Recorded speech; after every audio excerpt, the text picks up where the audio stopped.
Vamos a entrar a desmenuzar un par de temas. Vamos a empezar con la Constitución Nacional. Porque acá se habla un montón de disparates, de dislates, se ha dicho tantas cosas. Pero ¿qué dice la Constitución sobre las atribuciones presidenciales? Es el artículo 109. Por la vuelta, en ningún caso el presidente de la República puede ejercer funciones judiciales, arrogarse el conocimiento de causas pendientes o restablecer las fenecidas. Esta es la Constitución.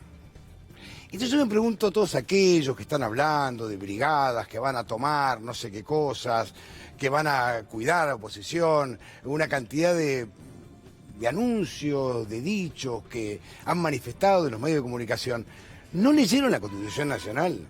La sociedad, la ciudad de Buenos Aires que ayer salió con las cacerolas, la provincia de Buenos Aires, ¿no leyó la Constitución Nacional?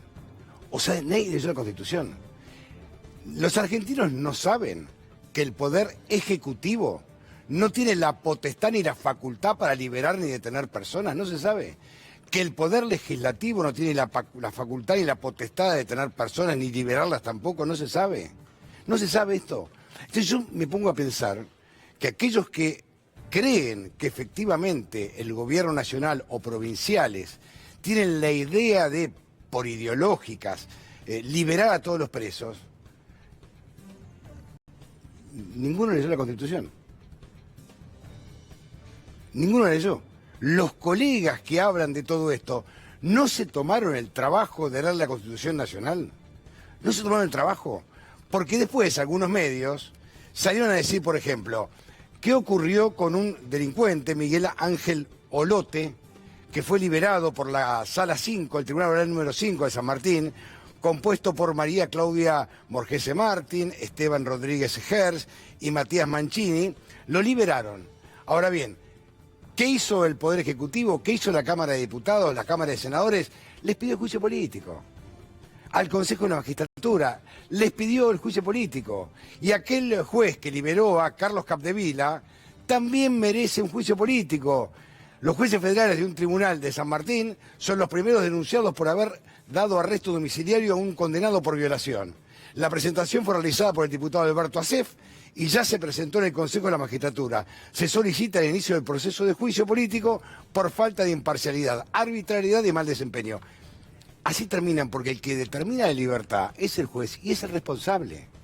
Es el responsable. Ahora bien, todos sabemos que la gran mayoría de los jueces, la gran mayoría, no toman en cuenta los informes de las pericias psiquiátricas del Servicio Penitenciario Nacional. Cuando le dicen, este no es recomendable, igual lo liberan y vuelve a reincidir.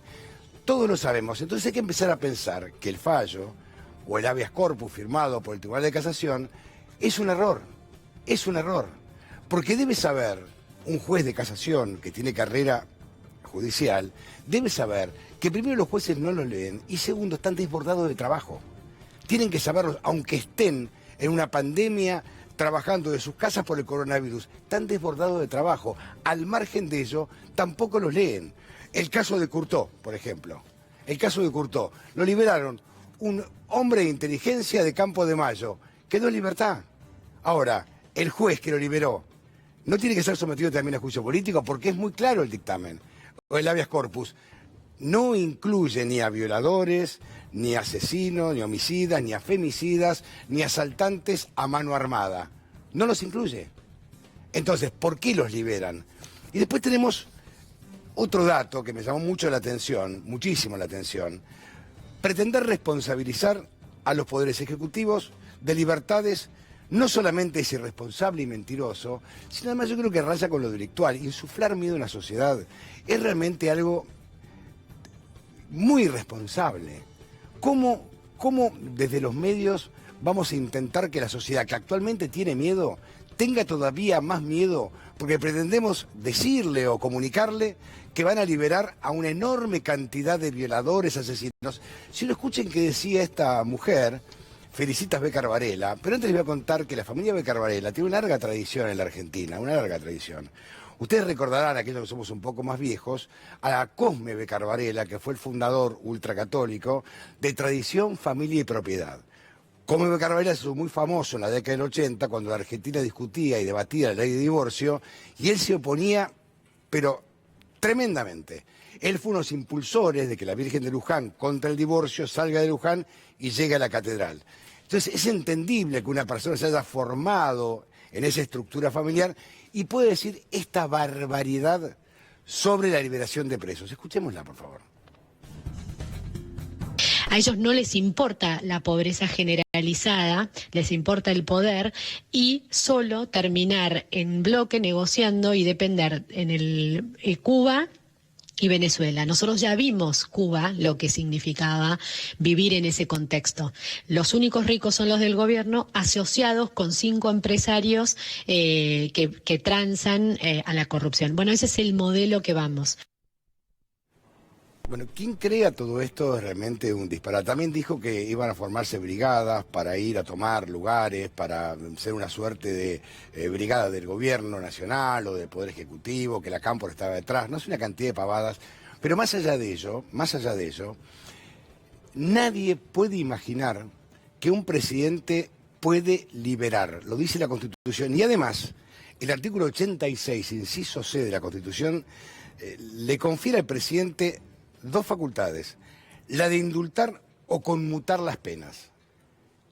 Indultar o conmutar las penas. En la Argentina tenemos 3 ejemplos históricos para recordar. El primero fue la amnistía de Cámpora. El segundo histórico fue el indulto de Carlos Menem. ¿Se acuerdan? Cuando Carlos Menem indultó primero a las Fuerzas Armadas, a los que estaban detenidos por el juicio por la represión ilegal, y el tercero es el indulto a los exmiembros de Montoneros. ¿Se acuerdan de ello? Salió Firmeide de Devoto, salió Videla de Magdalena, Macer, estaban todos en la calle. ¿Ustedes se acuerdan? Bueno, es la única potestad que tiene el presidente. Ahora bien, hubo que salir a desmentir, porque el mismo presidente manifestó: en ningún momento estoy pensando en indultar o conmutar penas. Y hubo que salir a explicar por parte de la ministra de Justicia y del propio presidente que la idea del gobierno no era allí, que la Constitución no lo facultaba al presidente a excarcelar personas. O sea, a mí me parece que tenemos que empezar a aprender a discutir los argentinos de verdad. Tenemos que empezar a tamizar la información que nos llega, pero empezar a tratar temas de fondo. ¿Qué es lo que la sociedad exige? Estamos frente a una pandemia, una situación económica y social realmente muy complicada. El Estado está ayudando inclusive a pymes en una situación que lo está haciendo todo el planeta. Se están liberando, como en todo el mundo, algunos presos. Hay un